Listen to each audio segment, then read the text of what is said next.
গত কয়েকদিন ধরে বিভিন্ন মিডিয়ায় কিংবা সোশ্যাল মিডিয়ায় আপনারা কি দেখছিলেন?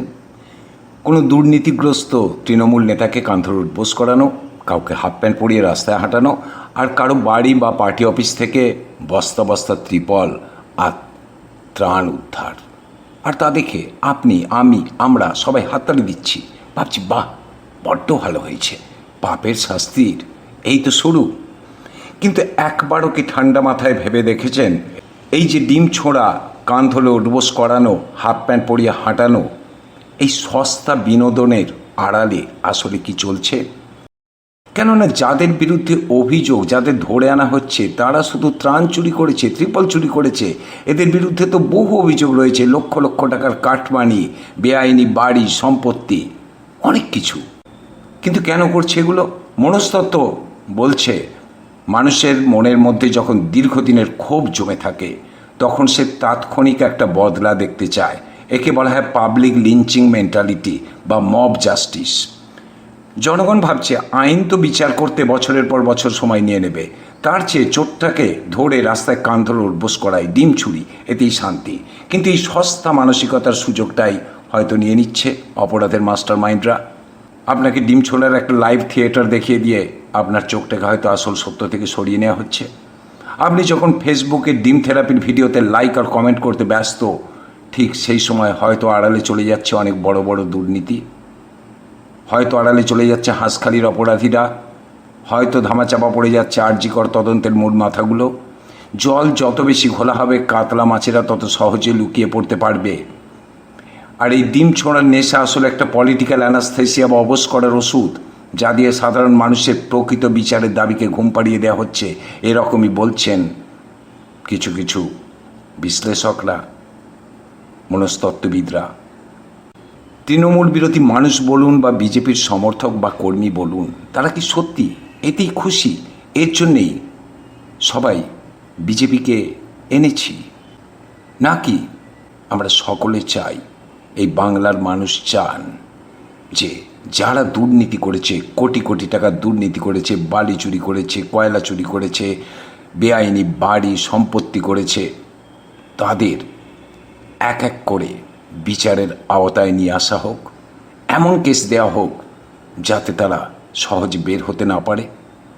নাকি এই বিনোদনের আড়ালে তাদের খুব অল্প মাত্রার কেস দিয়ে বের করে দেওয়ার রাস্তা তৈরি হচ্ছে? শেষ পর্যন্ত দেখুন আর ভাবুন, সবাই কি চান? শুধু এই বিনোদনের রাজনীতি, নাকি যারা এতদিন 15 বছর ধরে, 10 বছর ধরে মানুষের ওপর অত্যাচার চালিয়েছে, সেই সমস্ত তৃণমূলের ছোট বড় কচি নেতাদের শাস্তি?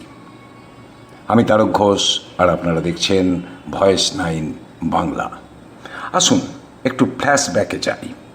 গত কয়েক বছর ধরে, 5 বছর 10 বছর ধরে পশ্চিমবঙ্গের মানুষ কেন ক্ষুব্ধ ছিল? সাধারণ মানুষের মূল অভিযোগগুলো কী ছিল? 2021 সালের ভোট পরবর্তী হিংসা, বিজেপি কর্মী এবং সাধারণ বিরোধীদের হত্যা করার অভিযোগ, মহিলাদের উপর অত্যাচার করা, তাদের ঘর ছাড়া করার অভিযোগ, চাকরি চুরি, কোটি কোটি টাকার বিনিময়ে যোগ্যদের বঞ্চিত করে অযোগ্যদের চাকরি দেওয়ার অভিযোগ, প্রাকৃতিক সম্পদ লুট, বেআইনিভাবে বালি খনন, কয়লা পাচার আর কাটমানি খাওয়ার অভিযোগ। এছাড়া আরজিকর কাণ্ড, কামদুনি কাণ্ড, হাঁসখালি কাণ্ড, যার বিচারের আশায় লক্ষ লক্ষ মানুষ পথে নেমেছিলেন। এগুলো ছিল মূল অপরাধ। কিন্তু দেখা যাচ্ছে বহু তৃণমূল নেতাদের, দুর্নীতিগ্রস্ত তৃণমূল নেতাদের, যাদের বিরুদ্ধে প্রচুর অভিযোগ রয়েছে, তাদের ঘর থেকে, তাদের বাড়ি থেকে কিংবা পার্টি অফিস থেকে বেরোচ্ছে ত্রাণ সামগ্রী। শুধু ত্রাণ সামগ্রী, এছাড়া আর কিছু চুরি করেনি তারা, আর কিছু অভিযোগ নেই তাদের বিরুদ্ধে। ভালো করে তাকালে দেখতে পাবেন পশ্চিমবঙ্গের প্রতিটি জেলায়, গ্রামে গঞ্জে এক শ্রেণীর তৃণমূল কর্মীদের বিরুদ্ধে কি কি অভিযোগ রয়েছে। ত্রিপল চুরি করে ক পয়সা পাবে? আর ত্রিপলগুলো কি তারা সাজিয়ে রেখে যাবে যাতে সবাই এসে ঘর খুলে ত্রিপলগুলো, ত্রাণ সামগ্রীগুলো বের করে নিয়ে যাক? এইটুকু বুদ্ধি তো তাদের আছে। কিন্তু যেগুলো লুকিয়ে রাখলো, কোটি কোটি টাকা, বেআইনি সম্পত্তি, সেগুলো তো চোখের আড়ালে রয়েছে, সেগুলোই তো ধরা উচিত। সামান্য ত্রিপল বা ত্রাণের চাল বা অন্যান্য জিনিস চুরি কদিনের সাজা পাবে? যুক্তিটা বুঝুন। এই ত্রাণ চুরির মতো মামলাগুলো তুলনামূলকভাবে অত্যন্ত লঘু ধারার অপরাধ। কোটি কোটি টাকার কয়লা পাচার বা খুনের মামলায় যেখানে জামিন পাওয়া সম্ভব, সেখানে মাত্র কয়েকটা ত্রিপল বা চাল চুরির মামলায় অভিযুক্তরা খুব সহজেই কয়েক সপ্তাহের মধ্যে জামিন পেয়ে কোর্ট থেকে বুক ফুলিয়ে বেরিয়ে আসবে। তাহলে লাভটা কার হলো? যে নেতা কোটি কোটি টাকার চাকরি চুরি করে বসে আছে, তার পার্টি অফিস থেকে বেরোচ্ছে ত্রাণের বহর। বহু তৃণমূল নেতার বিরুদ্ধে অভিযোগ রয়েছে, মানুষ জানে, কিন্তু মানুষ এখন মেতে উঠছে ডিম ছুঁড়ে মারা। কি হবে? কান ধরে উপোস করেই বা কী হবে? যারা ভাবছেন এতেই খুশি, তাদের বলি একটু আত্মসমীক্ষা করুন।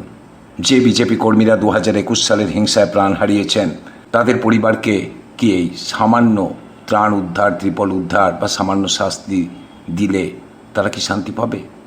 যে যোগ্য চাকরি প্রার্থীরা বছরের পর বছর গান্ধী মূর্তির পাদদেশে রোদে জলে বসে আন্দোলন করলেন, তাদের চাকরিকে এই নেতাদের হাফ প্যান্ট পরিয়ে হাঁটালে ফেরত আসবে?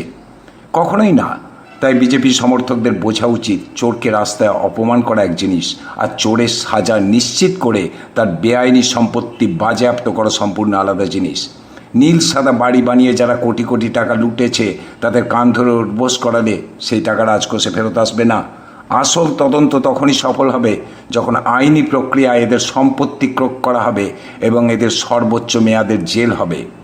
কিন্তু যারা এই সস্তার ড্রামায় সন্তুষ্ট হয়ে যাচ্ছেন, তারা আসলে নিজেদের অজান্তেই অপরাধীদের পার করে দেওয়ার রাস্তা তৈরি করে দিচ্ছেন। আইনের চোখে প্রত্যেকটা বড় অপরাধের চার্জশিট গঠন করা হোক, খুন, চাকরি চুরি আর বড় বড় আর্থিক কেলেঙ্কারির ধারায় মামলা রুজু হোক, যাতে কোনো অপরাধী জামিন না পায়।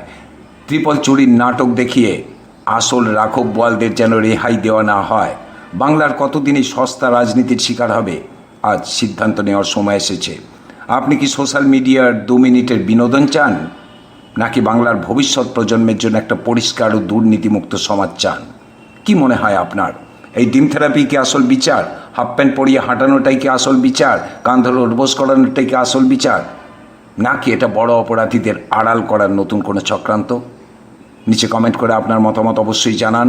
ভিডিওটা ভালো লাগলে আর এই যুক্তিগুলোর সঙ্গে একমত হলে শেয়ার করে বাকিদেরও ঘুম ভাঙান। দেখা হচ্ছে পরের ভিডিওতে।